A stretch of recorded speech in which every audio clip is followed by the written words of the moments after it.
Test র্যাঙ্কিংয়ের উপরের সারির দলের বিপক্ষে খেলা। সিরিজ জিতলে বাংলাদেশের তাই উপটকনও বেশ বড়। ইংল্যান্ডকে সিরিজ হারাতে পারলে বাংলাদেশের রেটিং পয়েন্ট এক লাফে বেড়ে যাবে অনেকটাই।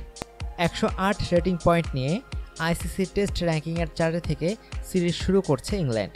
57 পয়েন্ট নিয়ে 9 বাংলাদেশ। বৃহস্পতিবার শুরু 2 টেস্টের সিরিজে 1-0 ব্যবধানে জিতলে বাংলাদেশের পয়েন্ট হবে 72, 2-0 ব্যবধানে জিতলে পয়েন্ট হবে 75। পাকিস্তান ওয়েস্ট ইন্ডিজ সিরিজের ফল নিজেদের অনুকূলে হওয়ার সাপেক্ষে বাংলাদেশের র্যাঙ্কিংয়ে 8-এ উঠে যেতে পারে।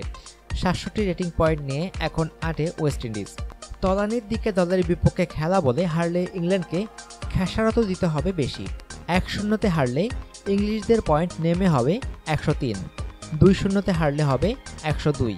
ইংল্যান্ডের জন্য পুরস্কারের হাতছানি আছে, তবে সেই জন্য হোয়াইট ওয়াশ করতে হবে বাংলাদেশকে।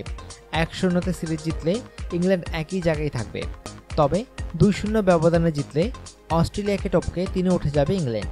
দু দলেরই রেটিং পয়েন্ট এখন সমান 108, তবে ভগ্নাংশের ব্যবধানে এগিয়ে থেকে 3-এ অস্ট্রেলিয়া।